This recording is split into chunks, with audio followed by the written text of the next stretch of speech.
Chairman Visklowski, Ranking Member Calvert, distinguished members of this committee, I appreciate the opportunity to testify on the posture of your Marine Corps and our priorities for the future. I'll start by echoing Secretary Modly and Admiral Gilday's thanks for timely funding, as well as your enduring commitment to the Marines, sailors, and families through efforts such as the hurricane recovery, which you provided for last year, and revisions to our public-private venture housing program. Your bipartisan support is critical to ensure we continue to prioritize people as our greatest resource.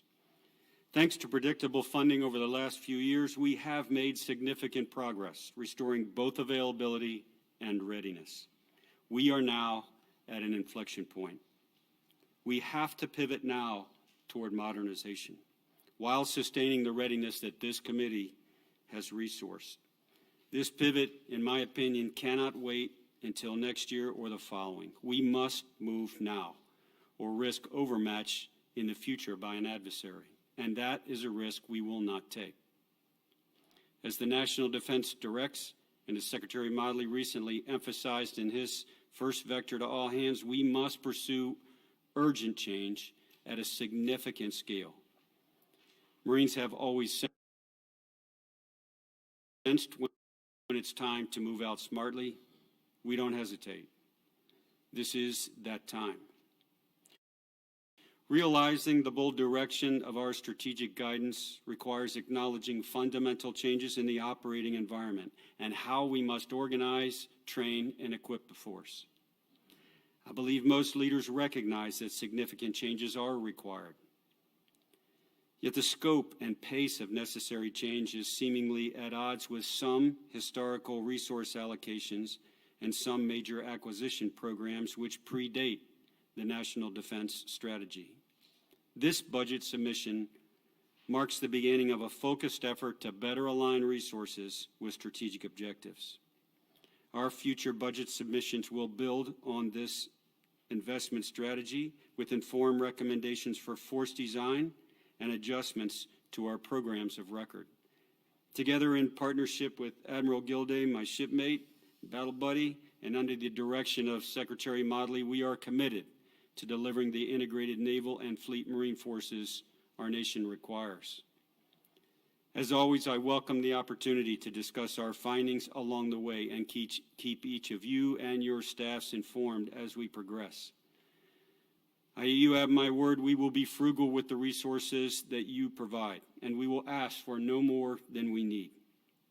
With Congress's commitment and support, we will ensure that your Marines continue to have every advantage when we send them into harm's way. I look forward to your questions, sir. General, thank you very much. Mr. Calvert. Thank you, Mr. Chairman. Acting Secretary Modly, one shortfall we hear of from nearly every combatant commander is ISR. I'm concerned that all the services did not request sufficient resources this fiscal year. Do you believe the Navy's request reflects this increased demand? Sir, I think we went, as we were going through our budget process, we had to make trades in a variety of different areas. So when we went through this process, we went through the service chiefs and we asked them, are you comfortable with the cuts that we have to take in certain areas? And the decisions we made clearly there are certain ones that we would have liked to have not made if we had had more resources, but those balances were made based on what we believed was in the best interest of the safety and security of our Marines and sailors, and in terms of maintaining the readiness of our fleet. And so was ISR brought up at these meetings? Of course it was. And did they say they didn't need any more of it? No, sir. I think everyone thinks they need more ISR. We need more ISR everywhere, but there were just choices that had to be made based on the budget constraints that we had. And what was more important than the ISR that overcome that? I can give you a variety of examples of things in readiness that we've made choices over. It wasn't a binary choice between ISR and this. It was basically trying to balance across the whole budget. But I'll give you an example. The reason I bring it up, it seems that every combatant commander I talk to, the first thing they talk about is ISR. Why is that? Well, they recognize how important it is, and we do too. General, do you need more ISR out there? Sir, we do. MQ-9s for the last year, based on resources provided by this committee, we've employed MQ-9s in Afghanistan really effectively down in Helmand province. At the tactical to operational level, there's no combatant commander that I agree with you that's never going to be happy with the ISR, because that gives them the indications and warning that they're looking for. Yeah, it troubles me because, the chairman and I have share our disappointment in this reprogramming. I know that's above all of your pay grade. I'm sure you're probably not too happy about it yourselves, but nevertheless, to break the line for the development of the MQ-9 Reaper extended range, whenever every single combatant command I talk to says they need more ISR. Doesn't make sense to me. Any comment on that, Admiral? Sir, a couple of comments in terms of investments that we've made and have made with respect to contributing to ISR, the joint force. The first is the MQ-4 Triton, and so that's a great capability that'll have a number of different sensors on it that we most recently have deployed, 2 of those, out into the Indo-Pacific AOR, and we have more coming. As you're probably how much does that cost? Sir, I'll have to get back to you on the exact price of an MQ-4 airframe and the systems that go along with it. It depends on how it's configured. I don't mean to be evasive. I just don't know the number off the top of my head. Did you request Triton this year? No, sir, we did not. I'm concerned that we're going to shut down an affordable platform. The MQ-9 Reaper runs about $20 million per unit. And obviously, 99% of the world they can fly, and we're not talking about denied airspace here. And for some future capability that's unknown and a price that's unknown. And most of the ISR we look at is 5, 6, 7, 10 times as much money as the MQ-9 Reaper. Is that what you want to? Is that what the military wants to move to? Is something that's multiples more expensive that they can fly in a small part of the world? Was that what you're understanding, Mr. Secretary? No, sir, I don't think that's. I think some of those decisions were made about also around survivability, being able to fly in permissive environments and not permissive environments, and also I think survivability. The MQ-9 Reaper, is it flown in areas where they can't survive? Well, right now there's. You can fly in all of Africa. You can fly pretty much in all of the Middle East. You can fly almost all of South America. You certainly can fly anything, so. Yes, sir, I agree with that. I think as they look at, particularly as the Air Force looks at its modernization, I don't want to speak to it, but they're thinking about more in terms of great power competition and whether or not that platform actually would be survivable in a non-permissive environment. So that's part of the reasons that some choices were made in that regard. So we're going to spend 5 times as much we're going to get rid of the MQ-9 Reaper, and we're going to fly ISR that can fly in denied airspace in areas that you don't have to worry about having it shot down. Is that the Air Force program or the Navy program? That has a lot more to do with the Air Force program in terms of how those decisions were made. Okay. Thank you, Mr. Chairman. Thank you, Mr. Chair, and thank you for being with us. As you know, my district is home to one of our 4 public shipyards, and on the heels of the last question talking about the great power competition, obviously maintaining a strong naval presence is going to be all the more important in the years ahead to mitigate some of the threats that we're seeing from China, from Russia, and their investments in their navies. I think the Navy has acknowledged the importance of modernizing our shipyards and improving our public shipyards to make sure that they're equipped and able to maintain readiness of our fleet. I know there is the SIOP, the Shipyard Infrastructure Optimization Plan. I know how important it is to have it stay on track. And Mr. Secretary, I was hoping you could just give us an update on the SIOP. Are you in fact on track? And what's the total level of funding you're dedicating to the SIOP in fiscal year 2021? And what will that accomplish? I'll speak, thank you, sir. I'll speak broadly to the SIOP. It's a 20-year program to basically modernize our shipyards, our four main shipyards. It's $20 billion plus over that 20 years, and we are prioritizing projects in that process. I believe there are some projects that are happening in your district this year. We're putting a heavy emphasis on some of the work down in Norfolk Naval Shipyard as well, looking at doing planning in Pearl Harbor and in Portsmouth. So there's work that's being done in all of these areas over the course of this year.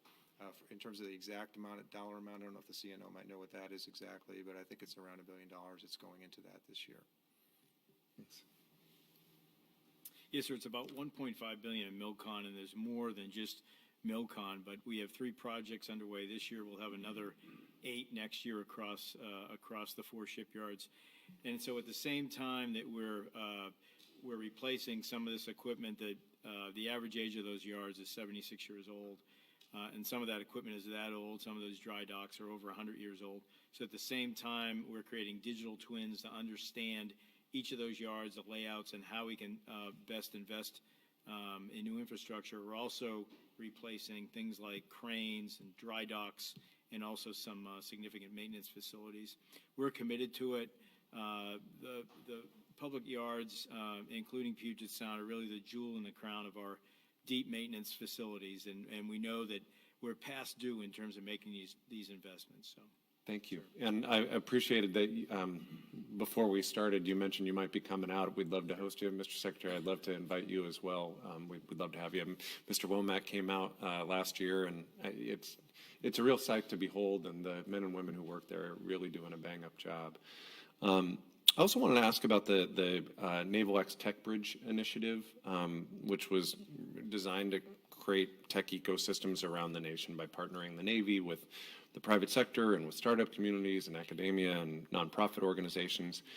Keyport Naval Undersea Warfare Center in the district, in my district, was selected as one of the first 5 tech bridge locations in the country. Just open for an update on how you feel like that program's going, what we're learning from that initiative, what sort of impact do you think it'll have on innovation going forward and tech development across the Navy?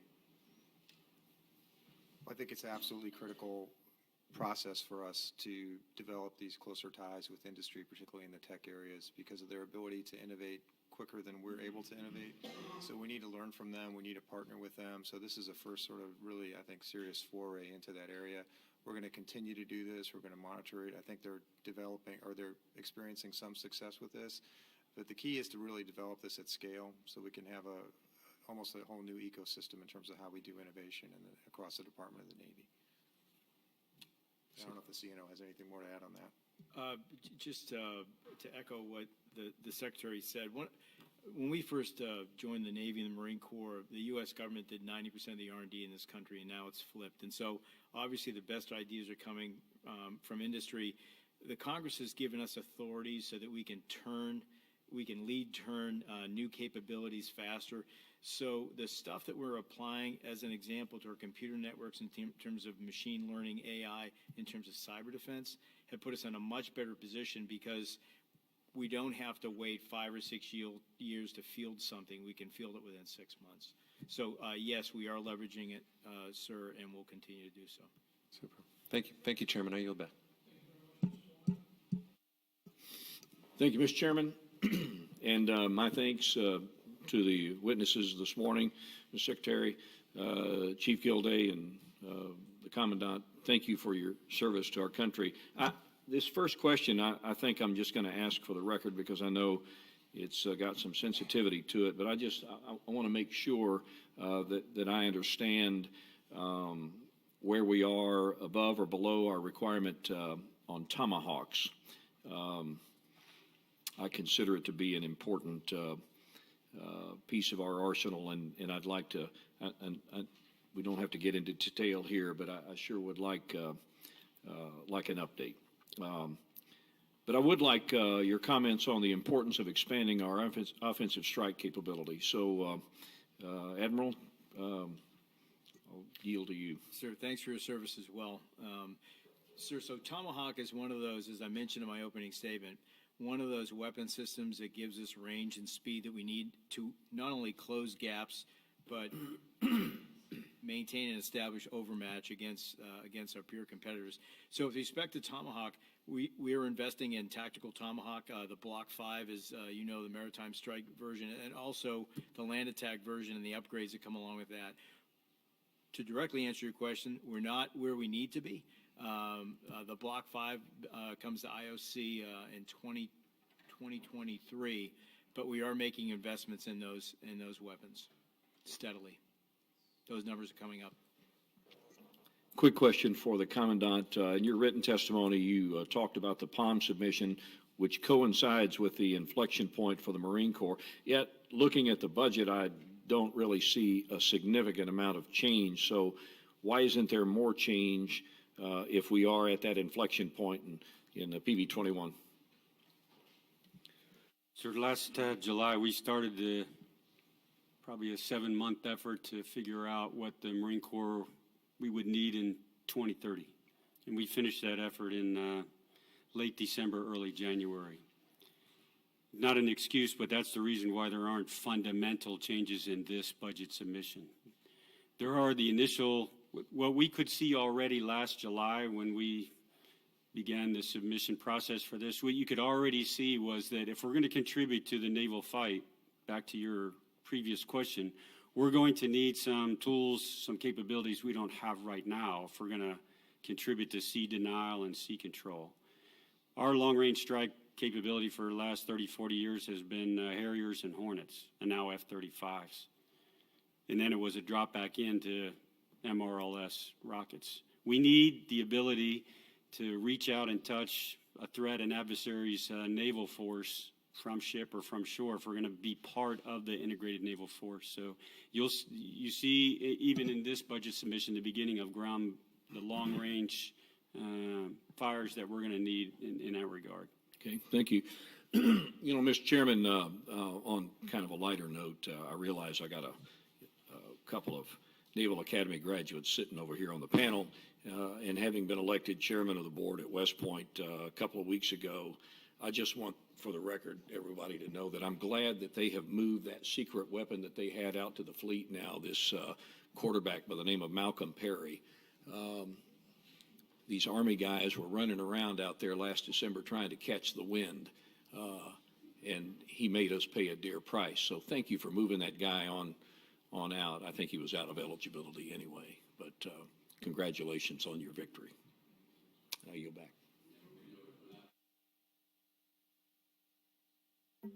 Thank you, Mr. Chairman, and thank you, Secretary and Admiral and Commandant. Thank you very much for being here and testifying today.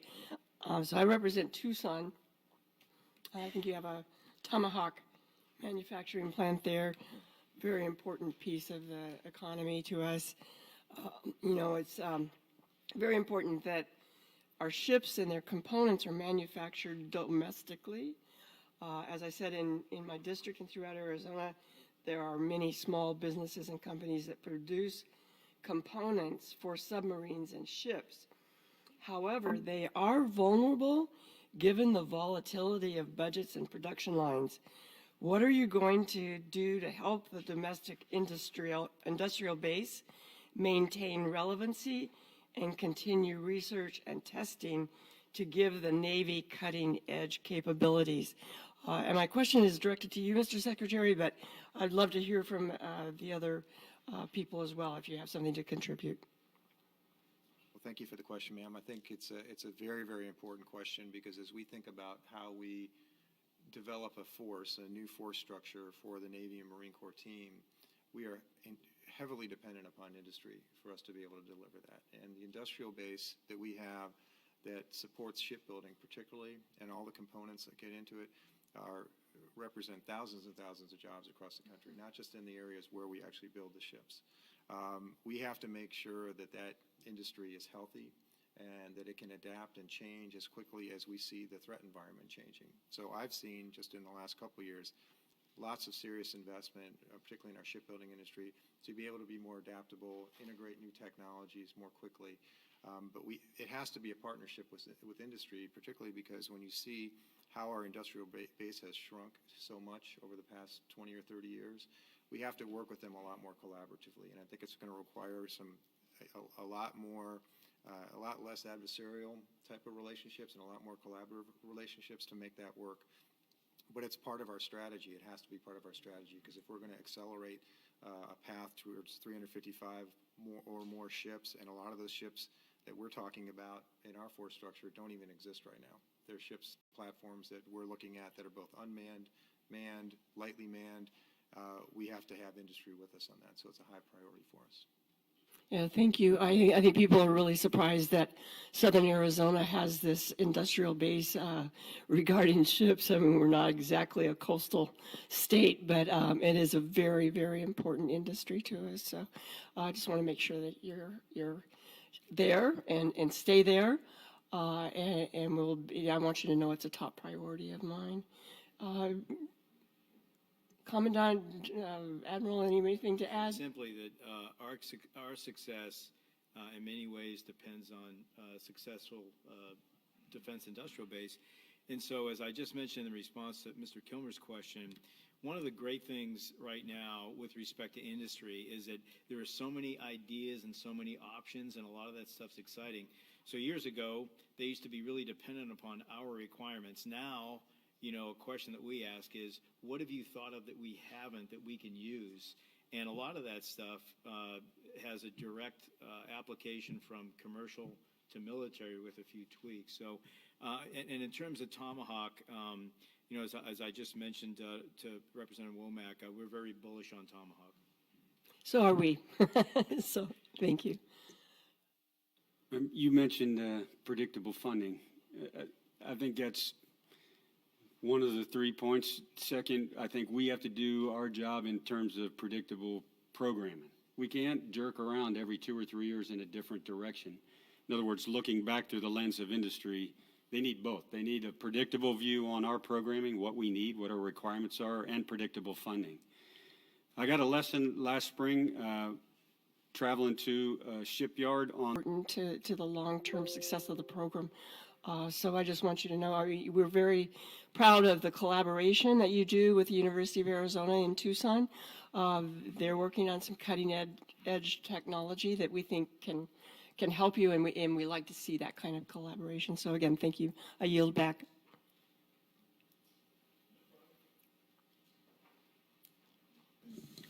Thank you, Mr. Chairman.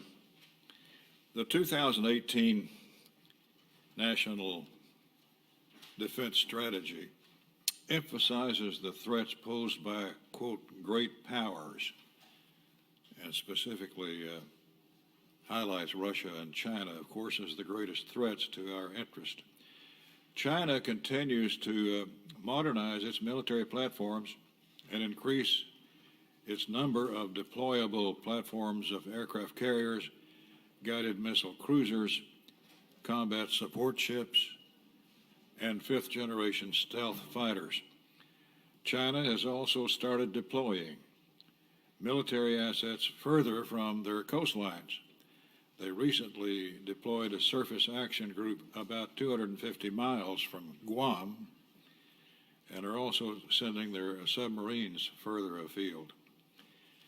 China continues to maintain its maritime claims in the South China Sea, has militarized disputed islands by deploying advanced military systems.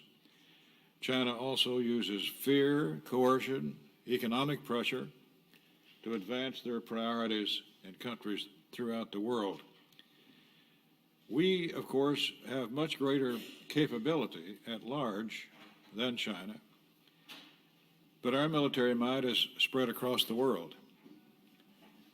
Theirs is focused on the Indo-Asia-Pacific region.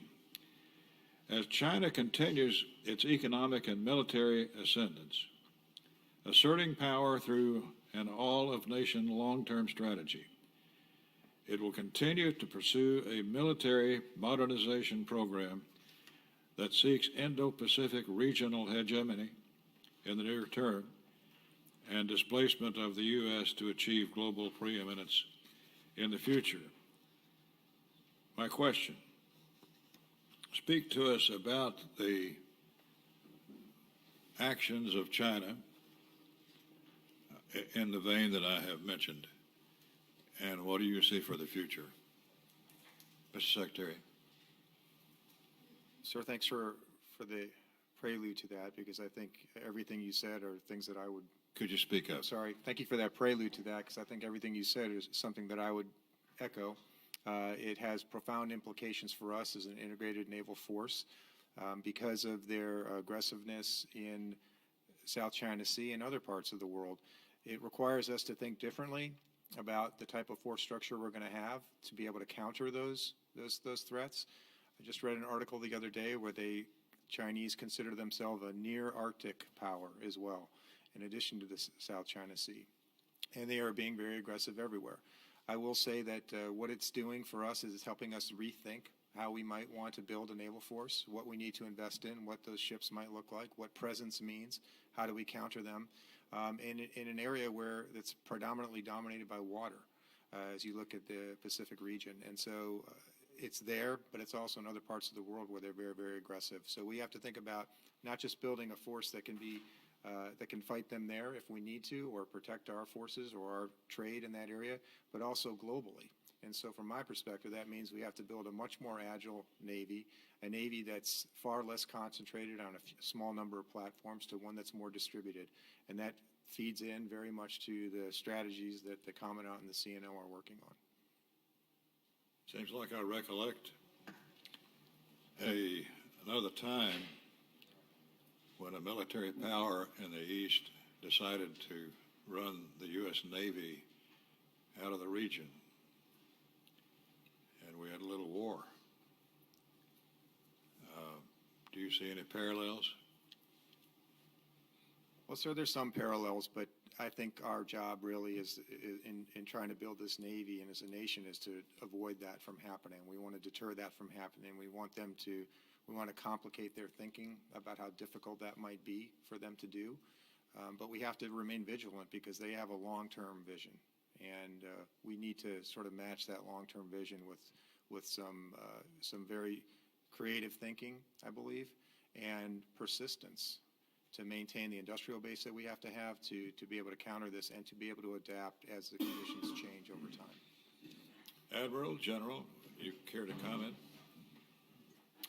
Sir, when you spoke, I thought about two things. One is all the things you outlined indicated that China has the capability now to challenge us, and that capability is growing. And you mentioned the South China Sea, and I think about intent. And so when you think about capability and intent, and right now, as you mentioned, they spend much of their behavior in the South China Sea is very provocative and very disruptive in a sea lane that handles some $3 trillion worth of trade a year. So very disruptive. That's only growing with their One Belt, One Road initiative as you see that extend across Asia and into Europe. And so the U.S. Navy, the U.S. Marine Corps' global presence is very important to challenge them. And so you see that on a day-to-day, week-to-week basis where Admiral Davidson uses naval forces to conduct transits in the Strait of Taiwan. Major exercises. The Navy's and Marine Corps' biggest exercise in a generation will occur in both the Pacific and the Atlantic in just a couple of months to send a message to China in particular that we have capability and then we have intent to respond if challenged as well. So to the Secretary's points about the need for a larger Navy, for a more distributed Navy, I think that everything that you stated is testimony to that argument, sir. General? I've spent about a third of my career in the Pacific, and I still have a lot to learn about the Chinese. Their approach, I think there are parallels to draw, some lessons to learn, sir, but their approach is very different. They would like to accomplish their goals without ever firing a shot. And we need to understand that. In other words, their goals are everything that you laid out, but their approach is very different. They'll buy or coerce their way right into the neighborhood. Hence the importance of partners and allies in the U.S. military and our whole of government approach. We've got to be the best partner out there. Because the moment you leave a room, they'll be in that room, convincing a country that they're a better partner than the U.S. is. Lastly, probably goes without saying, but they have watched us. They have gone to school on us. They've learned from us. They are mimicking us. They form geographic combatant commands like us.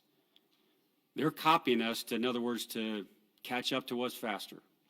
That and stealing our technology, combine the two, they're moving pretty fast. We should not understate that. Thank you, gentlemen. Yield. Yeah, thank you for your service. To begin with, I do want to acknowledge Ranking Member Calvert's issue on ISR. We have to stay focused on present and future there. I realize budgeting is about priorities, and that's what we have to do here too. So I really think we have to keep our eye on the ball there. I want to get into the, just this last week, the Navy released an Education for Sea Power strategy. And the Naval University system consists of 5 learning institutions: Naval War College, Marine Corps University, Naval Postgraduate School, United States Naval Academy, and the new United States Naval Community College.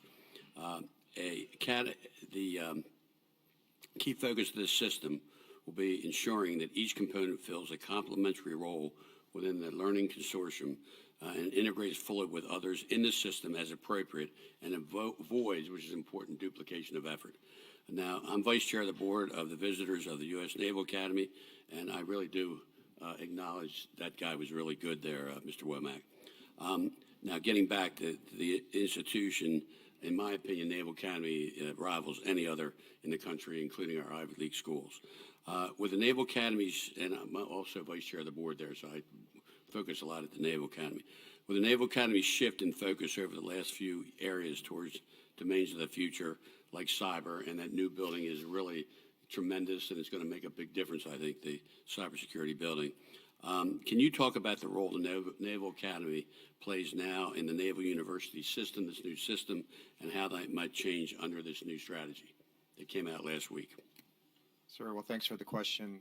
This is something that I worked on very hard for the last 2 years in terms of the Education for Sea Power study. We had a study that we launched a couple years ago to just really take a reflective look on our education system and what we were doing. You've heard a lot today about how the technology gap is closing with our largest adversaries, and so our conclusion was that the one thing that's going to be our enduring competitive advantage is the intellectual ability of our people and their ability to be agile, to move quickly. The Naval Academy is the cornerstone of a lot of this. It's the entry point for a lot of our military officers when they come into the naval service. And so they've done a really good job over the years. We need to be able to think about how they become part of a broader educational system, and that's what we're looking at, because there are a lot of we had a lot of independent pockets of excellence across this system that were not well integrated, and so we were not taking advantage of that throughout the process. So I see, one of the first steps we took is to fully fund all these institutions. Every year they would come in, they'd submit their budgets, and they would be bill payers for other things. So we've fully funded Naval Academy, the War College, the Postgraduate School, Marine Corps University, and we're standing up this Naval Community College as a way to leverage all the expertise that we have and give our students, particularly the midshipmen, an opportunity to perhaps leverage expertise at the War College or at the Postgraduate School, work on graduate programs while they're still at the Naval Academy. So I see this as all positive, and the level of investment is really not that large given the size of the institution. Not at all. So it's a tremendous investment for the future of the force, and so we're getting after this very, very seriously. Do we have anybody in this room that attended Naval Academy? Oh, okay. The other thing I want to talk about, which is now that we're on the Naval Academy, there's been so much deferred maintenance there that there are real problems. I visited Bancroft Hall maybe about 4 or 5 months ago, and we need some real focus and work. The deferred maintenance has got to stop. And I'm using this forum right now to say we really need to look at that. And I'd ask you to meet with the new superintendent to make sure we start focusing. Again, the new cyber building is fantastic, but we also have issues of the water, the flooding. There's so many things that need to be looked at there. I'm not sure about West Point or Air Force, but I can tell you the Naval Academy needs work in maintenance and infrastructure. So if you could work with me and my staff on that, I really want to make sure we stay on that. Yes, sir. Admiral Buck and I are classmates, and so we've been talking about this since he got there, and that's part of the reason. A lot of the funding that's coming in this year is to start looking at the broad, long-term infrastructure plan there, do some planning around that. McDonough Hall, I'm sure you've been in there. They have serious problems. And there, the water levels keep rising too, so Yes, sir. we've got to deal with that long-term too. Okay, thank you. Shield back. All right, let's go.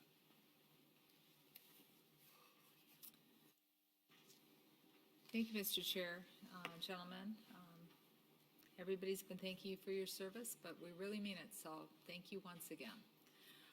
I would like to ask about the Navy shipbuilding and the plan to grow the fleet to 355 ships by the early 2030s. The Navy has yet to submit the FY21 30-year shipbuilding plan, and it's reported that Secretary Esper has not signed off on the plan, asking the Navy to review it. At the same time, the Navy submitted its FY21 budget request and proposes a $4 billion reduction in the shipbuilding account from FY21, a reduction to 2 ships. Gentlemen, I have 3 questions, and I'll just put them out there.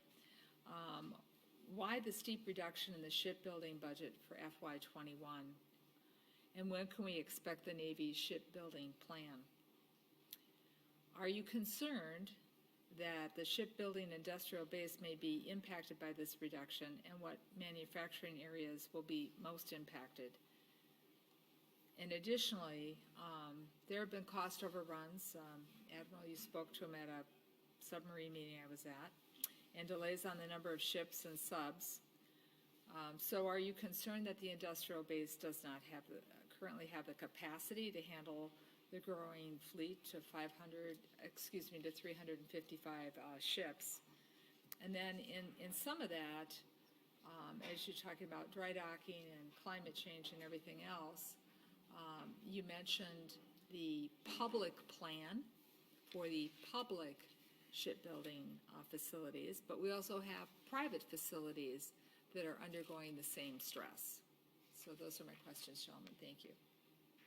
I'll start, ma'am, if that's okay, and just give you some of my thoughts on this. With respect to the shipbuilding plan, it's an unfortunate confluence of timing. As the Commandant mentioned, he and the CNO sat down in around the September timeframe to look at an integrated naval force structure assessment that would then inform our shipbuilding plans going forward. All the shipbuilding plans for the last 4 years have been based on a 2016 assessment that 355 was the tagline for that in terms of the total number of ships. We asked them to relook at that, to look at it together, given the changes in the defense strategy, the strategic context, and we're working that over time. That was delivered to me in the latter part of January. Our budget submission for 21 was basically already completed. We were going to release a 30-year shipbuilding plan that coincides with the 21 budget that would have been informed by some of this new information, but not entirely all this new information, and the Secretary of Defense was just not comfortable at that point in time, having not had a chance to review it all. So he's asked us to take a little more time to walk it through with him and the Deputy Secretary so he understands it better. So that's where we are with that. We will get a 30-year shipbuilding plan over here within the next couple months, I would say. That's the plan at any rate. The integrated force structure assessment that I see a lot of questions, but the Secretary of Defense this is his call, and he's told us that he wants a couple of months to look at that first. So that's what we're moving out on, to inform him so he understands it better. With respect to what this new shipbuilding plan might look like, and what the information will be in there, as part of this new force structure assessment, there are several categories of ships that did not exist or were not contemplated in the 2016 assessment. A new amphib, a new smaller amphib to support what the Commandant is talking about, new combat support vessels as well, unmanned systems, the new frigate. All these are new ships that don't exist right now. We're going to award the frigate this year, but those will then inform future plans. So we really see, as we talk about this inflection point on the shipbuilding plan and the strategy, you're going to see that much more in the FY22 And we want to develop that in consultation with the Congress as well. We understand this is not something we just do inside the halls of the Pentagon, as well as with industry. So do I have concerns about industry's ability to deliver? Not really. I think they can deliver based on the plan we have right now. I think there are some concerns about how this year, the FY21 budget, might impact them. But I think over the long term, the plan that we're going to submit will create a lot of opportunities for shipbuilding and the industrial base beyond our existing set of competitors in that space. Because what we're asking for is a lot more innovation, different platforms, et cetera. And I can ask the CNO or the Commandant to comment on that as well. But that's where we are with the shipbuilding plan. Ma'am, to give you some insights on what we did with the $5 billion that we removed from procurement since last year, and this submission reflects that cut, which ends up being fewer ships in terms of procurement. So that $5 billion, as I spoke to in my opening statement, we really want to make sure that we have a ready, capable, lethal fleet rather than a bigger fleet that's less ready, less lethal, less capable. And so in that $3 billion, that $5 billion, $3.5 billion goes to manpower and training. So for years, we've had gaps for sailors, billets at sea that have gone unfilled.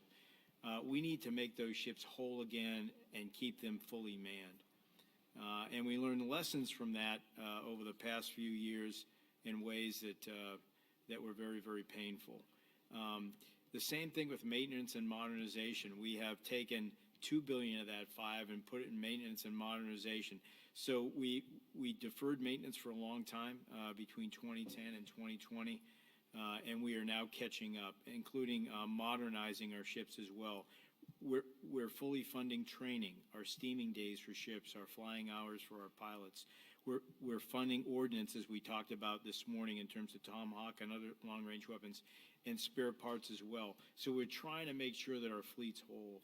And if we had more top line, and we would put it to additional ships. Well, why didn't you, you're cutting 2 ships. I understand that you're putting the money to good use, but why didn't you just ask for the training money and the money that you just described that you technically reprogrammed? So there were difficult decisions that we had to come to grips with. Do we continue to underfund those critical accounts? If I go right back to sailors are the most important things, and so we should be putting them on ships that are maintained well, that I don't disagree with. I don't mean to evade your question. Maybe I don't understand. And I don't think you are. But by doing a reduction this way, rather than billing it into the base that you ask us for, then we're not having the conversation that the money needs to be appropriated in those accounts in order for you to continue your goals, because these aren't one-time things you're talking about doing, correct? That's correct. And so to amplify what the Secretary said, as the Navy grows, we want to make sure it's whole as well. And some of the pressurization that we have right now in the shipbuilding account includes the fact that 20% of our shipbuilding account right now is dedicated to the Columbia seaborne nuclear deterrent. And that'll creep to more than 30% of our shipbuilding budget in FY 26 to 30. The fact that we're investing in our shipyards, the fact that we are closing these gaps with respect to ordnance and spare parts that we can no longer ignore. And so that's the additional pressures, ma'am, that we have on the top line that we're operating under. General Lady would yield on that point, because I think you're bringing up an extremely important issue here, because this budget doesn't sustain the 2016 force structure assessment goal of 355 ships by 2030, let alone a plan that calls for more ships. So, I think we're dangerously, we're down a path that we're never going to meet the goals that you've been outlining. I mean, from my perspective. And so I just wanted to bring that point up. Thank you. I with Mr. Kilmer's question about, our ship facilities with climate change and sea level rise, however you want to describe it, Same thing's going on in the private yards, and I had asked a question earlier a couple months ago, and I know our staffs are talking, but do you have any more information you want to enlighten on what are the conversations going on with the private shipyards? Because this is going to be substantial for them, and they didn't cause the climate change. So that becomes a very important factor in how we're going to be able to keep all the shipbuilding on time. Ma'am, I'll have to get back to you on any type of conversations we're having with private shipyards on their infrastructure with respect to the effects of rising oceans. With respect to though the point about ships, your ship numbers, you're absolutely right. Given the top line right now, we don't think that we can afford a Navy greater than 305 to 310 ships. And so the FY21 budget takes us to 306. So that's where we think we can afford, given all the other pressures that I mentioned a few moments ago.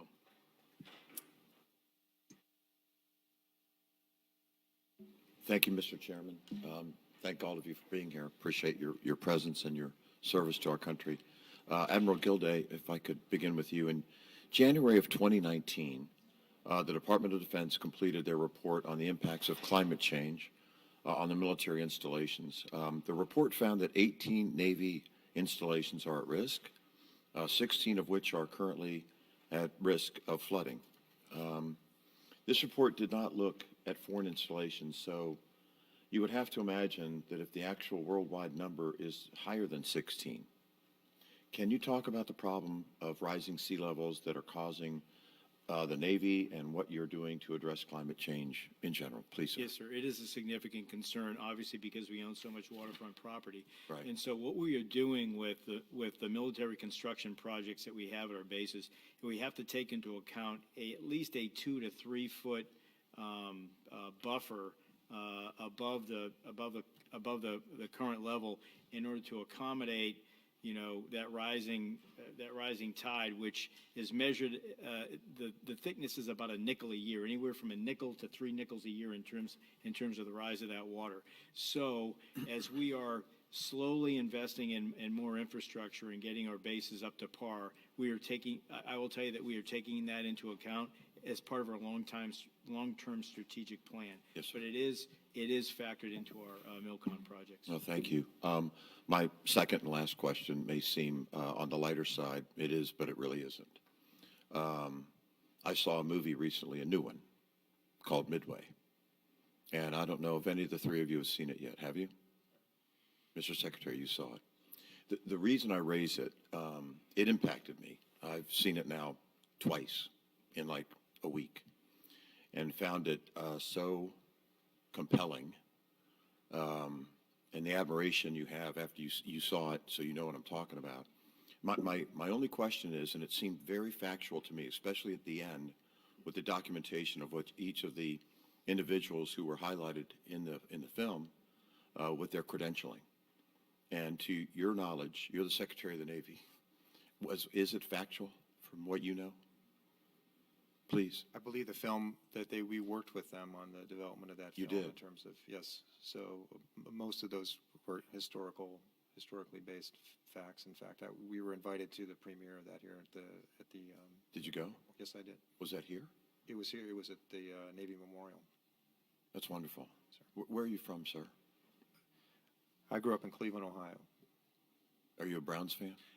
Yes, I'm afflicted with that. Say again, I'm sorry. I'm afflicted with that, but it's a good Things will get affliction. better, to have. don't worry about So, it. I'm a thank you. Tampa Bay Bucks fan. They'll Sir. get better too. Thank you. Mr. Chairman, thank you, sir. Bless you. Thank you, Mr. Chairman. I don't know how to follow up the Browns questions. I'm going to give it a shot. Mr. Secretary, the lead Columbia class sub has a very lean schedule to deliver the fleet simultaneously with decommissioning of the first Ohio class submarine.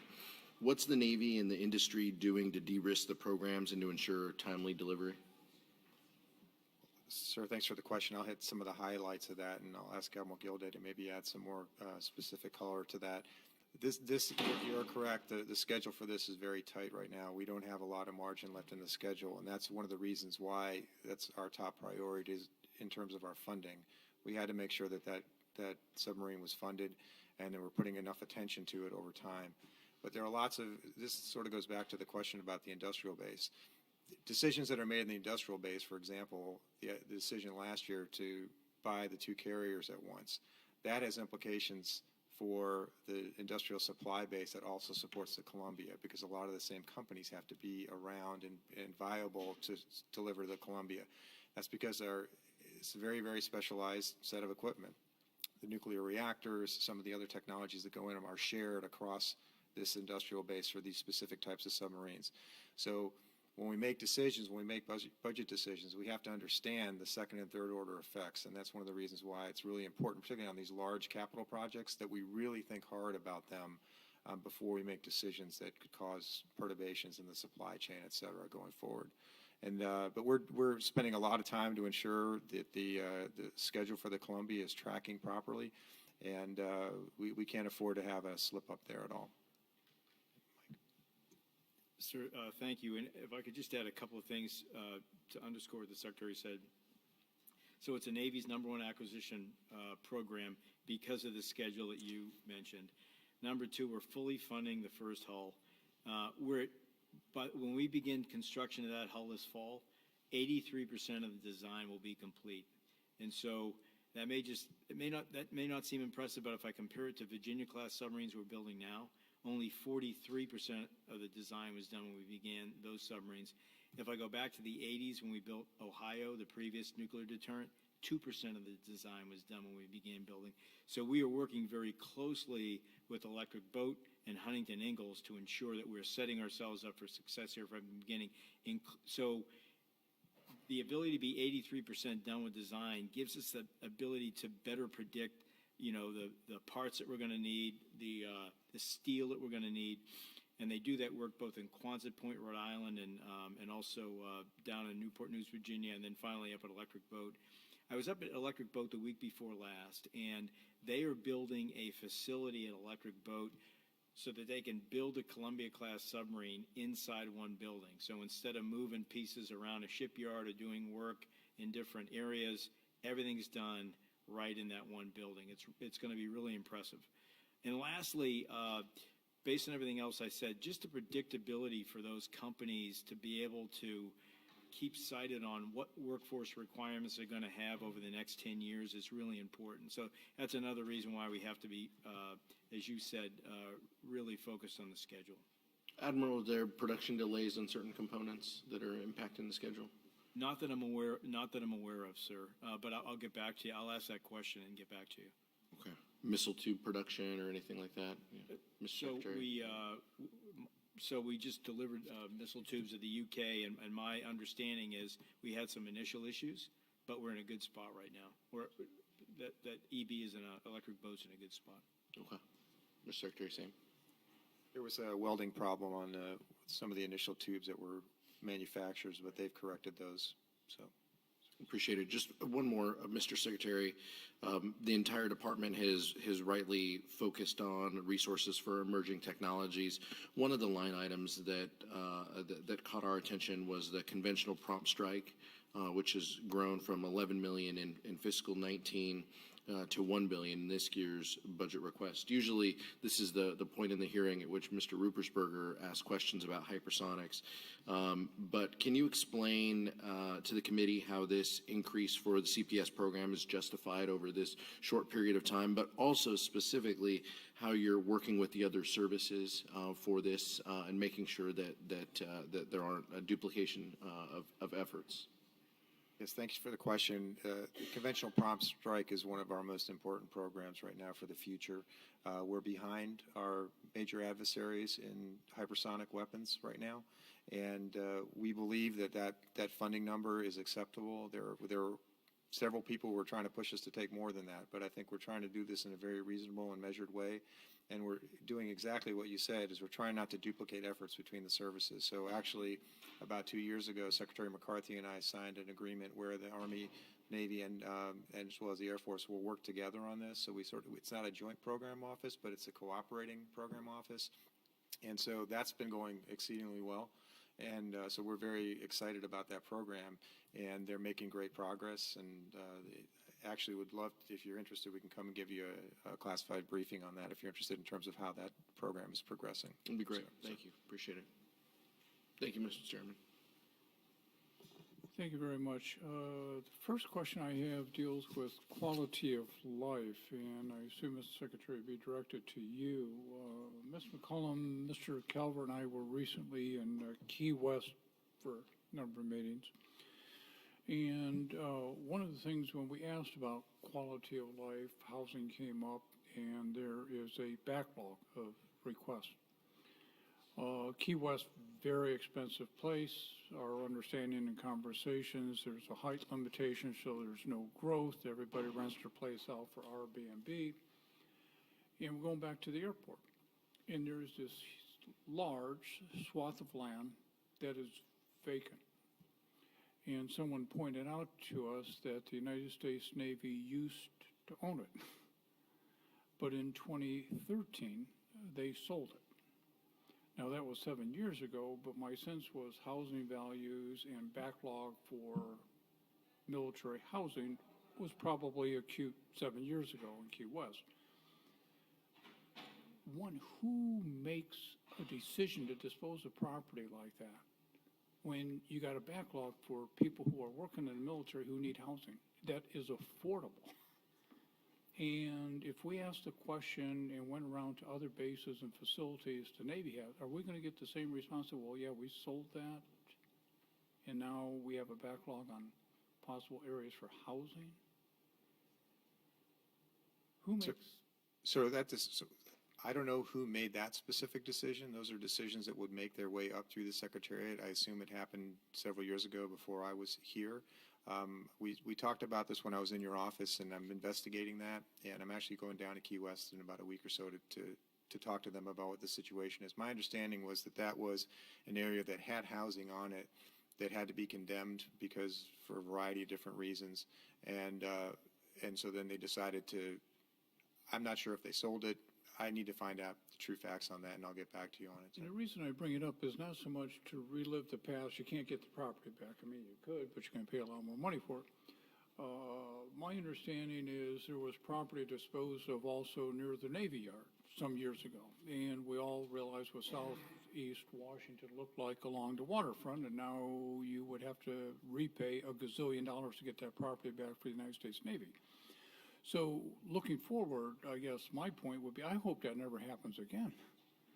And I'm not the most prescient person, but for some of these disposals where there's backlog on housing, you're in expensive housing markets, I would appreciate you getting back to the committee as who's making these decisions and what are the safeguards in place so that greater care is made in April of this year, the next time that decision has to be made. We can't relive the past.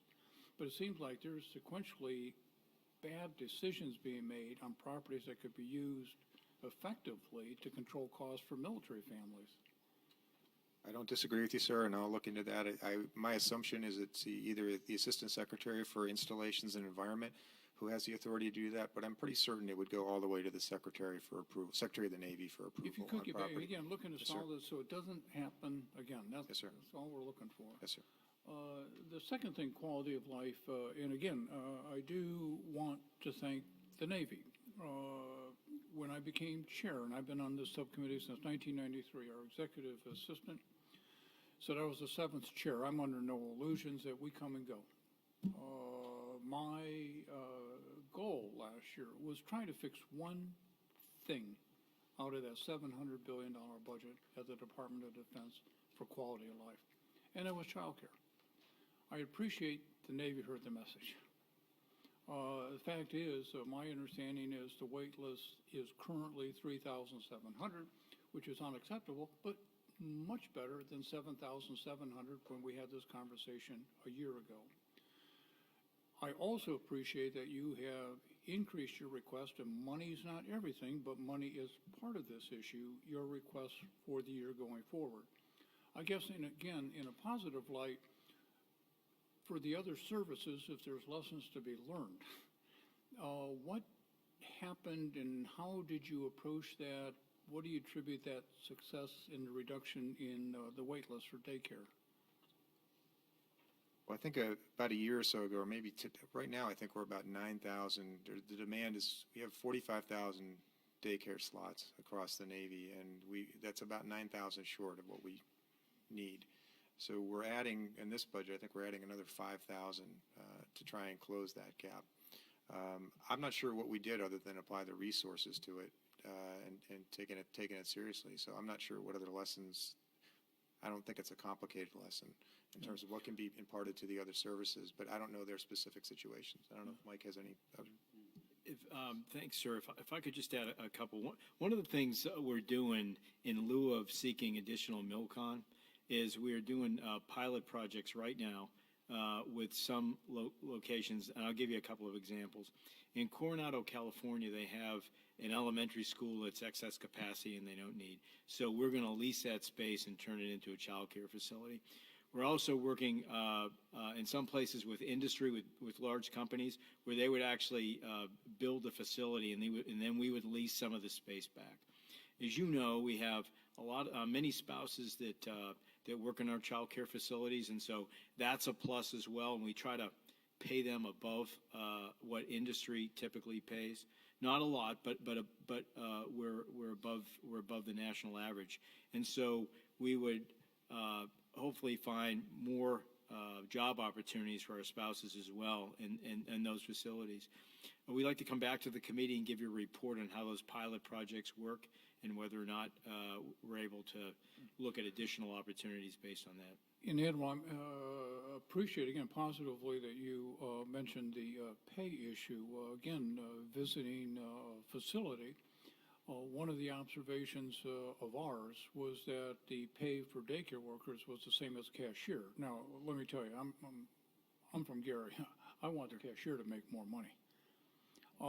But also, you have somebody dealing with a person's child, a human being. We ought to pay them what we want for that quality daycare. And we're told, well, we're limited on what we can pay. And we have asked several different services and individuals, where is the law or the regulation that says I can't? And in one case, they said, well, it kind of depends on what we're getting from the commissary, too, like we're having a bake sale here.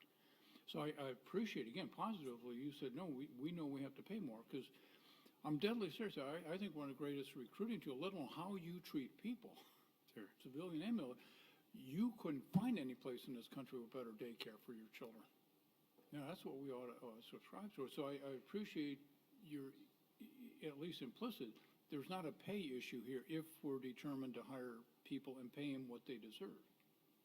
Yes, sir. And our turnover rate of people is about 10% lower than industry. So we're turning over at about 25% a year. Industry's at about 38%. And so we're trying to remain competitive. The other thing we've done for our spouses is we've instituted a program where if they need to get a new license when they move to a different state, we'll pay for that. And now we have a My Navy Family app, and they can do that on they can set up childcare on the app. They can set up their housing on the app. They can read orders that spouses understand on that app as well. And so we're trying to make it easier for people. Good. General, if I could have the same conversation with you, and it's just not going to be as happy. My understanding is that the wait list for the United States Marines in fiscal year 19 was 783. And the estimated wait list for 21, and it's an estimate, is 783. I would also point out that we plussed up the Marine Corps budget about $18 million last year for daycare. The fact is, in your budget, you asked for almost a $2.6 million cut from 19 levels, and a significant cut for the investment we made to take care of child care. Could you explain that budget submission to us? Sir, I called down this morning to Camp Lejeune, find out today, to answer your point, what is the picture today? Because we've been stationed on both coasts multiple times and we have kids. The wait list down there is 30 days. needs to be better, but 30 days, okay. Longer for DOD employees than it is for uniformed service members, but for uniformed service members, 30 days. So the next question asked was, okay, where's the choke point? Where's the biggest bulge? And it is age 2 to 3, 4 years. That's where the biggest bubble is. What's the challenges in hiring? And as the CNO said, licensure comes up pretty quickly. Reciprocity between states, which this committee and the department is working hard to bang out with the governors, because that's when our spouses move and they are part of the labor pool. If it takes them 3 months to get relicensed in another state, that's a problem. We have made big adjustments in flexibility of hours. That's made a huge impact because it was rigid before, 6 to 6 and that's it. But units don't operate, of course, 6 to 6. So you have to be base to base, installation. You got to be a lot more flexible than they have been. Lastly, the whole Department of the Navy has gone online with applying for child care, which you had to show up in person before with your application when you got to the base and then join a wait list. Now you can do it before you ever move. You can apply and be accepted even before you leave your previous duty station. Changes that have to happen if we're going to be providing, like you point out, and we need to, the world-class child care that we should be providing. Well, you pointed out another issue you have to deal with. That is essentially people work shift work. And again, we're all very familiar with that concept, but you didn't really answer my question. How are you going to do that backlog if you're asking for less money than you had 2 years ago? Part of the money is labor, and part of the money, of course, is MilCon and the infrastructure around it. We think right now, we'll need to check the rest of the places around the globe, but a 30-day wait and a 700-person backlog, what does it cost to drive that down even further? And that I'd be happy to get back with you. I can't answer that today.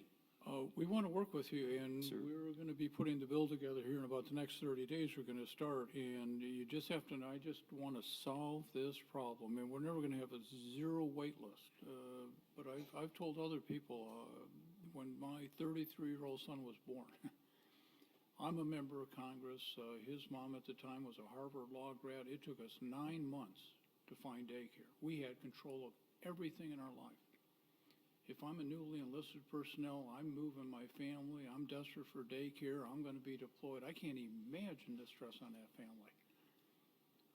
So I'm absolutely deadly serious about solving this. They want to work with you, but again, in the next 30 days, really, if you can communicate with us, we got to, whoever is sitting here next year, I don't want 783 people on that list.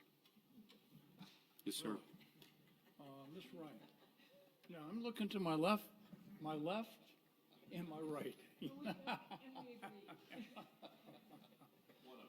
One of them. Thank you, Mr. Chairman. Secretary Modely, thank you for being here. Fellow Ohioan, and I heard through the grapevine a fellow Cleveland Browns fan. We can do joint therapy together, but we're excited here. Thank you for being here. Thank you for your service. I've got a kind of a long question that I want to ask, but I think it's relatively important because it speaks to kind of a broader approach that I think we need to have. In your testimony, you mentioned live virtual constructive training. And the Navy has identified extensive shortfalls in current air combat, not with the ships, but the air combat training requirements, highlighting the urgent need for both encryption and advanced live virtual constructive capability in naval aviation air combat training. And my staff and I have heard from aviators flying fourth and especially fifth generation fighters who say the current training ranges are woefully inadequate to put these planes and these aviators through the paces. If we want aviators to train as they fight, we need to train them against the full range of threats, including against peer adversaries who are fielding state-of-the-art air defense systems and planes that approach our own in terms of performance. And since our adversaries are not likely to lend us dozens of actual S-400 missile defense systems or provide us with foreign pilots flying foreign planes, the next best thing is to simulate those entities. And in an era of distributed, all-domain operations, utilizing synthetic training environments is absolutely crucial, which I know you agree with. Unfortunately, my understanding is that the Navy is proceeding down a path that would invest nearly $1 billion to purchase a new training system for Navy fighters that does not have a requirement for LVC capabilities and could not handle adding those capabilities later without another $1 billion later on to add new hardware. And instead of leaping ahead, it looks like the Navy is doubling down at great expense on technologies that won't provide the LVC capabilities Navy aviators and even Navy leaders claim that they need. And even worse, I understand the Navy's next training system may not be fully fielded until 2050. That's a hell of a long time to be investing in yesterday's technology. So here's the kicker. The Air Force and the Navy have already flown and tested a system known as SLATE, the Secure LVC Air Training Environment, that has full live virtual constructive capabilities right now today. And it's at technology readiness level 7 compared to the system the Navy is investing in, which is only at TRL 3. The reason SLATE is farther along is because this subcommittee, at my urging after hearing from pilots and aviators, provided funding for SLATE several years in a row, and it's paid off. SLATE exceeded expectations when it was tested on Air Force F-15Es and Naval F-18s in training exercises at Nellis. Here's what the lead researcher was quoted in the press as saying after the test was conducted. He said, "We're not supposed to say that it was a very successful technology demonstration. That's supposed to come from our senior leaders. But it was a very successful technology demonstration. It was beyond our wildest hopes." And when Naval Air System Command completed a technology review board in May 2019, the SLATE program was named as the most mature, lowest risk approach to delivering advanced LVC capability to the fleet.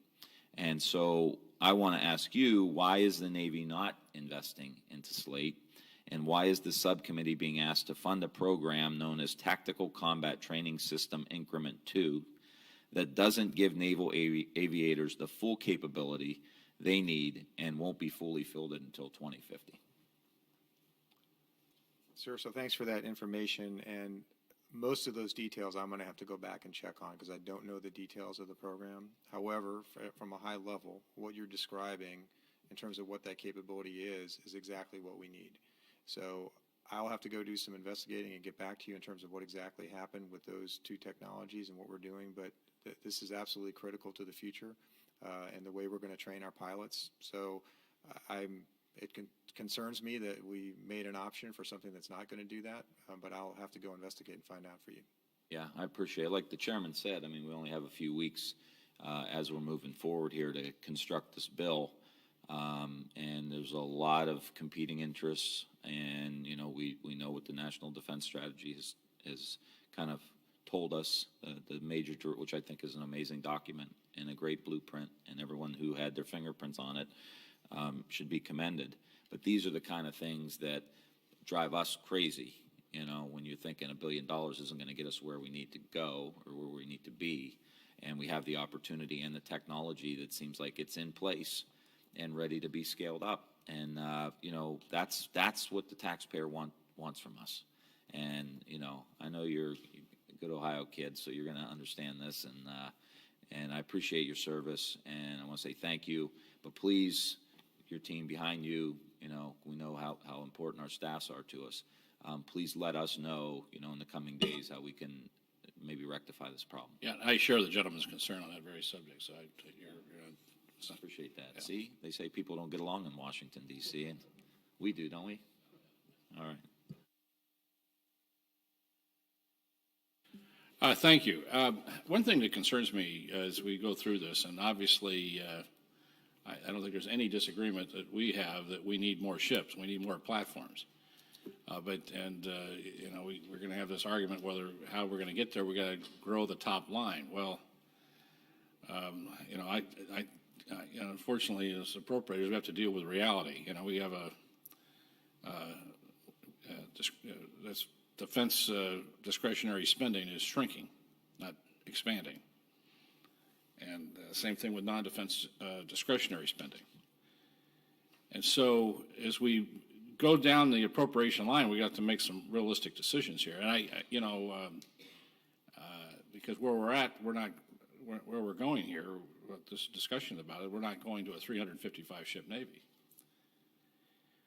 So we got to look, but we need more platforms. We need more ships. So maybe we have to start looking at the mix of ships we have, and some serious discussions.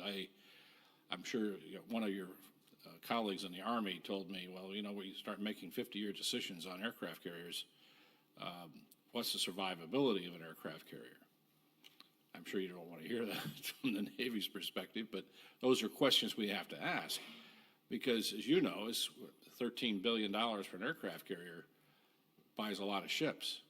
And you're talking about when the Marine Corps, for instance, is talking about smaller carriers, maybe have multiple use, be able to use those as amphibious carriers, small carriers, another kind of mix of ships, to get more platforms out there. That's something we need to talk about, because I've had a number of discussions about these various subjects, but in a different setting. But I'm concerned about that because we need more platforms, and I don't see a path forward here from what you're laying out in your budget. I just don't see it. Tell me I'm wrong. Well, sir, you don't see it in the 21 budget. I will admit that. Do I ever see it? So do I ever see it? Well, that's my job, is to present a plan that can get us there within a reasonable time frame, and that's what I'm working on right now with the Secretary of Defense to come up with that plan. And as you mentioned, driving to a 355 ship fleet or more, which I believe it's got to be more, is going to require a different mix than we had in the 2016 Force Structure Assessment. Whatever that number is, it's a 30 to 40% bigger fleet than we had 3 or 4 years ago. There's no realistic way that you can assume we're going to have a 30% or 40% higher top line to maintain that fleet. It's just not realistic. So how do we bring it in? How do we bring that number down? How do we change the mix? How do we take the average cost of our ship and take it down?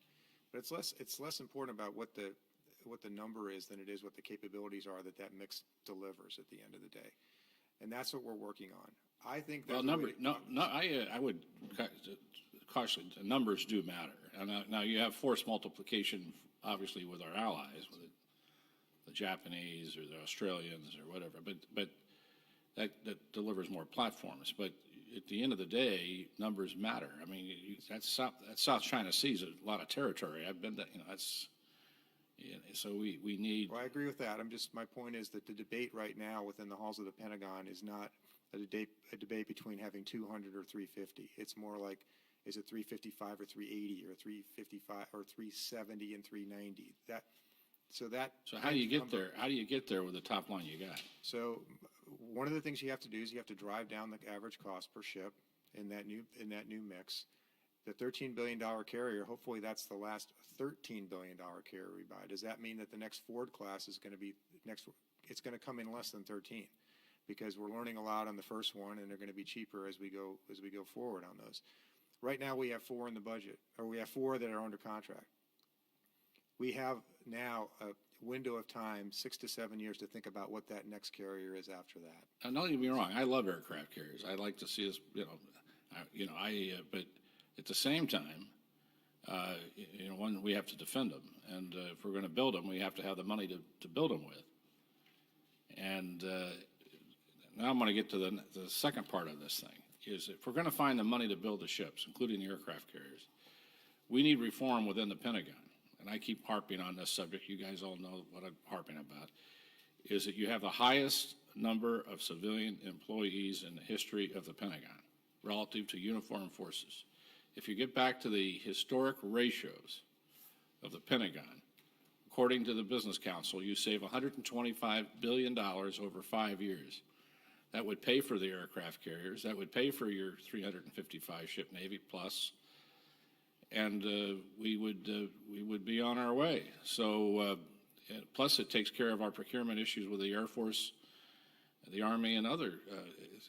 We need reforms within the operations, within the Pentagon. I mentioned this to the Secretary, the Assistant Secretary, and because in my perspective, under the real budget reality that we're dealing with, you're not going to see growing defense budgets like I think some people believe is going to happen. I just don't, realistically, I just don't see it. So we got to get realistic about operating, finding dollars within that operation we can put into procurement in a more efficient operation. So that was, Mr. Chairman, thank you.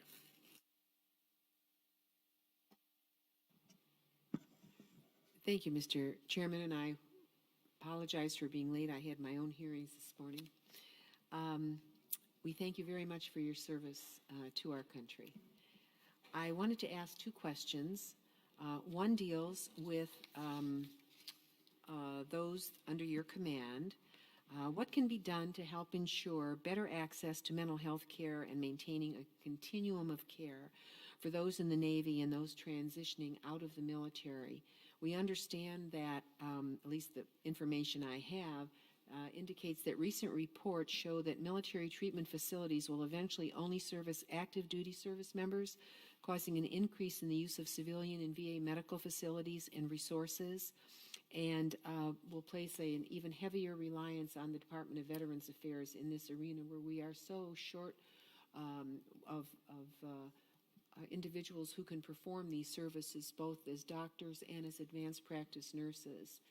I think the Navy may have a special responsibility in this arena, and I'm just wondering if you could explain to me what are you doing to help us better diagnose and treat individuals who do present with neurological conditions, not just PTSD, but other related conditions.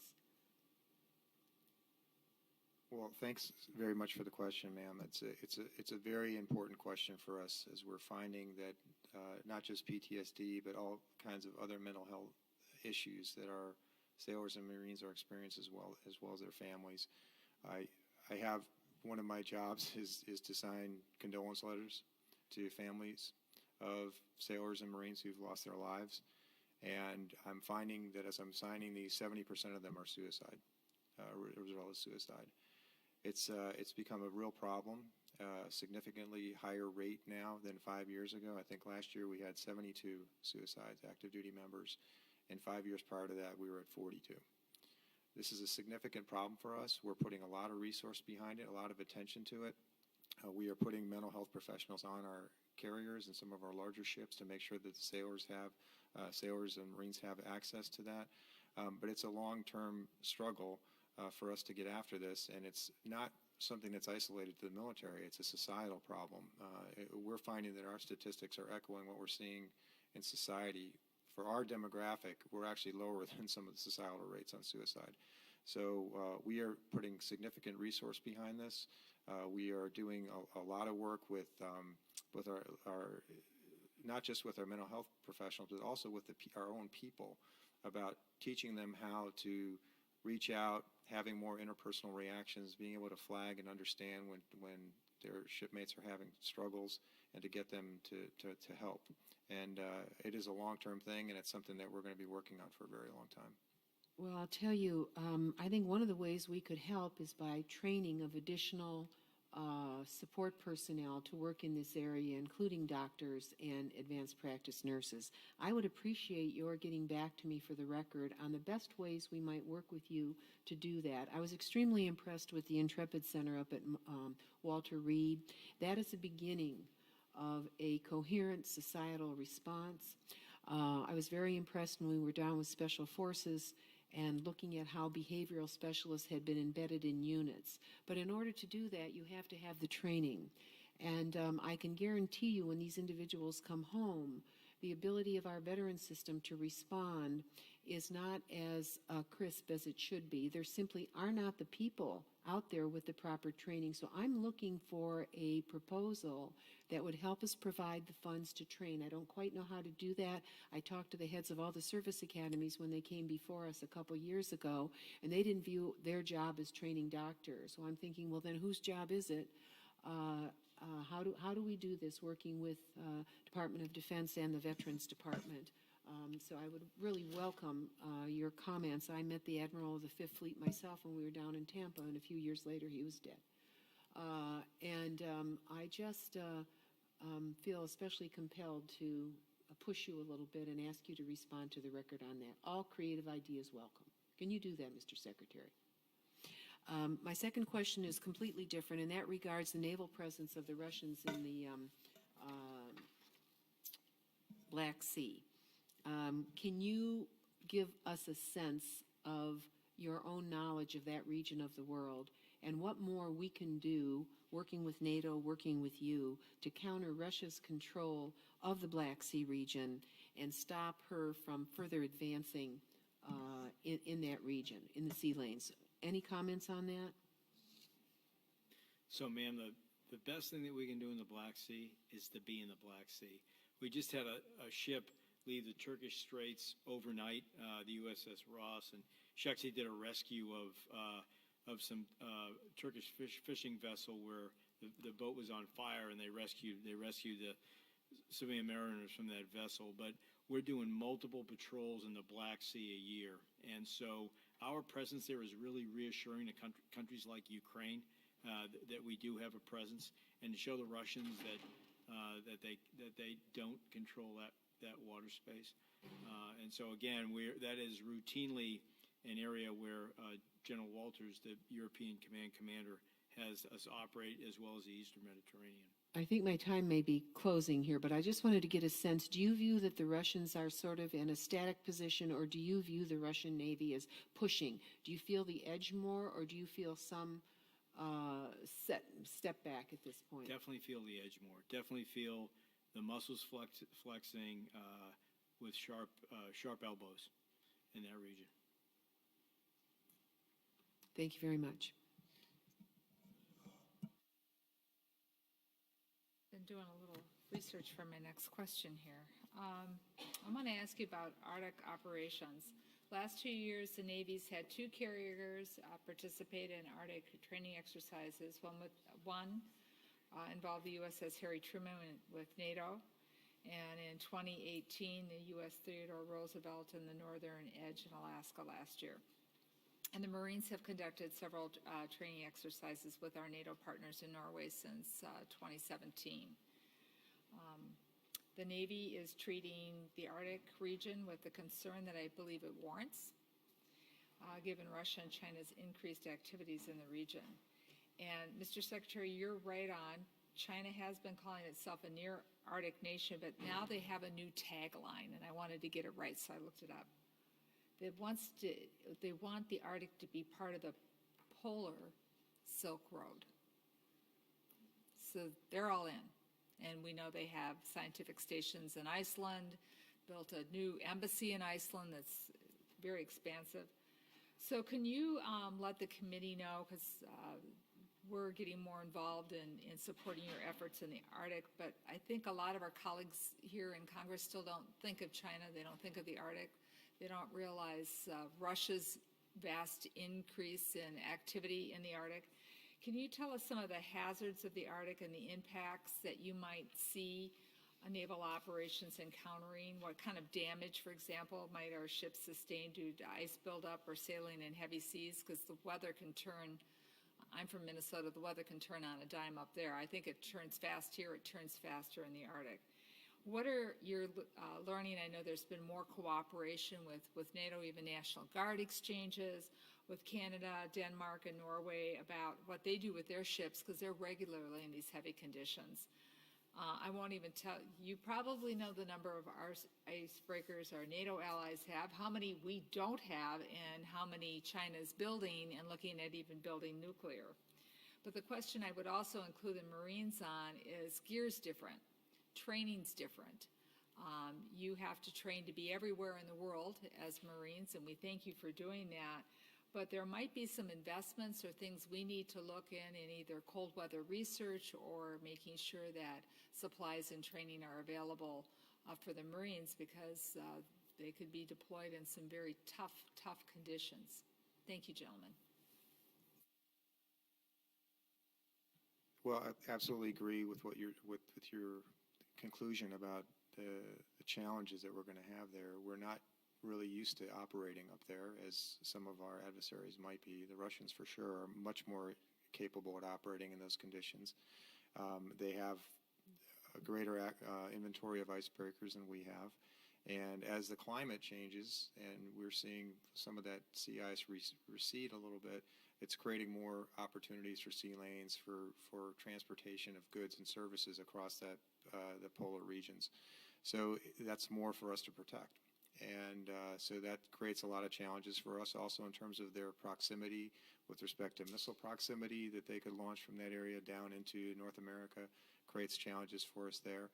We have a huge asset up in that region, and that's the state of Alaska, where we could use that probably more in terms of areas to train, to place forces, to work collaboratively with our other services. Actually, the Secretary of the Air Force and Secretary of the Army and I decided just this week that we're going to put together a team to start thinking about that part of the world and how we can do things collaboratively so that we can leverage each other in terms of creating greater presence up in that region. I'll ask the CNO to talk specifically about some of the maritime challenges as well as the Commandant about the challenges in training Marines to function in cold climes. So, ma'am, to echo some of the things you said, or to kind of underpin them, the Bering Straits will soon be considered strategic straits, just like the Strait of Malacca, just like the Suez, just like the Panama Canal. Particularly with the receding ice cap, it's going to get more competitive up there in terms of natural resources, in terms of sea room to maneuver, in terms of trade routes. And so we've seen this coming and have increased our exercises up there. The Commandant, I know, is going to speak about the amphibious exercise last fall, and one that we're just finishing up right now with the Norwegians. In the past month, I've met with my Norwegian counterpart, my Canadian counterpart, to talk about additional exercises that we can do up north. We're doing ICEX right now in Alaska with 2 U.S. submarines and 1 UK submarine. So our drumbeat of exercises up there has been steadily increasing, with much attention by the Secretary of Defense and his staff as well. Ma'am, those of us who have trained in extreme cold weather would agree with you 100%. It is not just colder. I think I won't speak for General O'Shaughnessy, but because he lays it out really straightforward.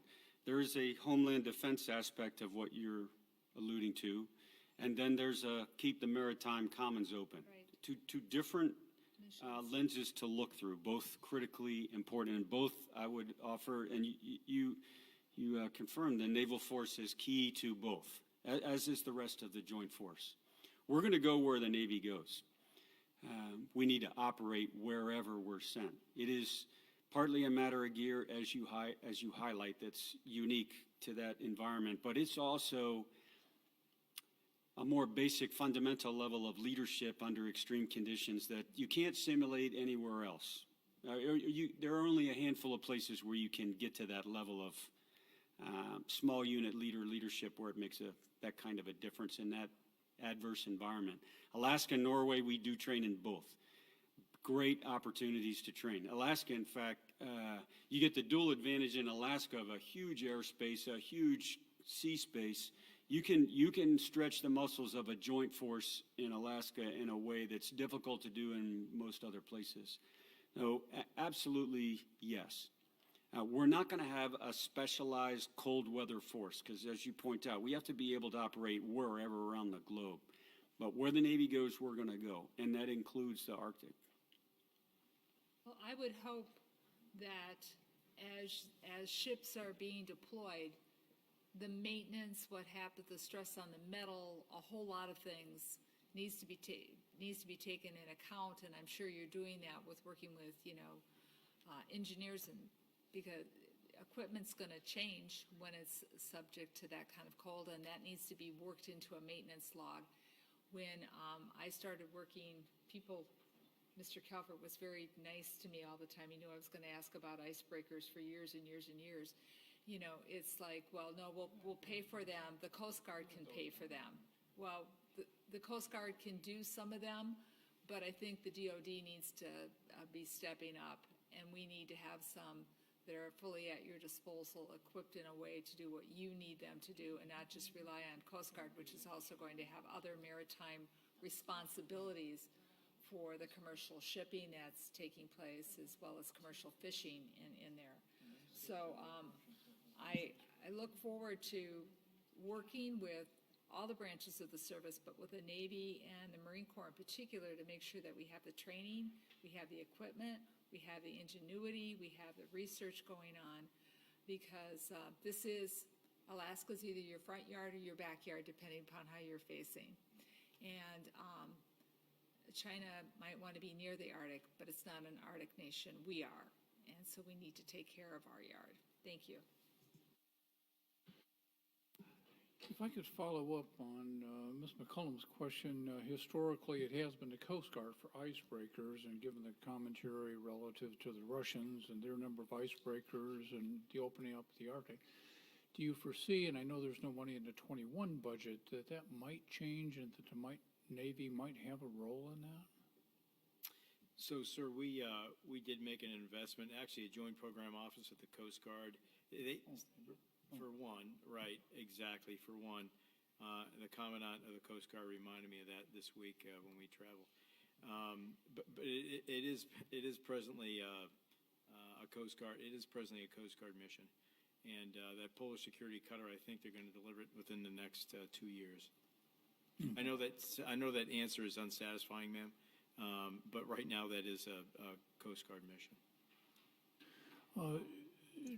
Gentlemen, I'd get to shipbuilding in an inverse manner from what Ms. McCollum had talked about earlier and a number of other members. So we had a conversation last week about the littoral combat ship, and I'm not going to revisit that conversation.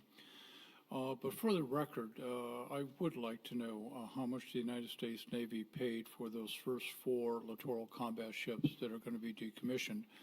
It's come to my attention there's going to be 3 dock landing ships also that are going to be decommissioned. Also, in the 21 budget, I assume it may be in the submission. If not, what is the cost for that decommissioning as far as providing for it in the 21 budget? Having said that, though, and the explanation being the cost of, if you would, refurbishing these ships to the extent, and I'm still having a very difficult time coming to grips that we had 4 experimental ships before we built the 5th one. But I'll give you that. My understanding is the LCS mission modules are finishing testing, and they will complete tests on these ships and others in the fleet. Will other LCSs have to be redesigned? Will there be other testing? Will there be other changes? And again, kind of looking forward, okay, I'm unhappy about those 4. But if we're still doing testing, we're still developing modules, is this going to be a continuing saga? So the testing we did with those first 4 hulls actually informed the modifications that had to be made with the block buys we did with LCS 5 going forward, so that we could put missile systems, the anti-submarine warfare package, the anti-surface warfare package, and the mine warfare package. And so the things that we found on those first 4 vessels included propulsion issues, both with water jets and reduction gears that weren't working properly. So the engineering plants were, the propulsion plants, as well as the electrical plants, were unreliable. And so we learned from those 4 vessels and have actually retrofitted the newer vessels to have modifications that have taken care of those problems. We learned from testing that we needed increased cooling systems. We had to completely change out cooling systems in order to accommodate those modules that I just spoke to. And there were also command and control modifications that were made in order to get the most out of those new mission modules that we're putting on the LCSs. The surface mission modules, they're already being installed. The ASW, the anti-submarine warfare mission modules, they'll finish their testing this year, and then the mine modules will finish their testing the following year. So we're looking at maiden deployments for these new systems within the next couple of years. There's a lot of focus on the Columbia for good reason, but I'd like to turn for a few minutes just to the nuclear weapons modernization program itself. I'm going to be at the Energy and Water Committee later today. Mr. Kelver and I are members, as well as Ms. Capter is chairing the committee. And the NNSA is going to come in today. According to its agency's 2020 Stockpile Stewardship Management Plan, they said they did not intend to ask for any more than $15.5 billion for weapons activity until the early 2030s. And again, this is their budget submission. Yet they are now for 2021 seeking $15.6 billion, which is 25% more than current year funding. Admiral, your budget proposal talks about the development of the W-93 and in the 1920 budget. The W-93 design was not planned to begin until fiscal year 2023.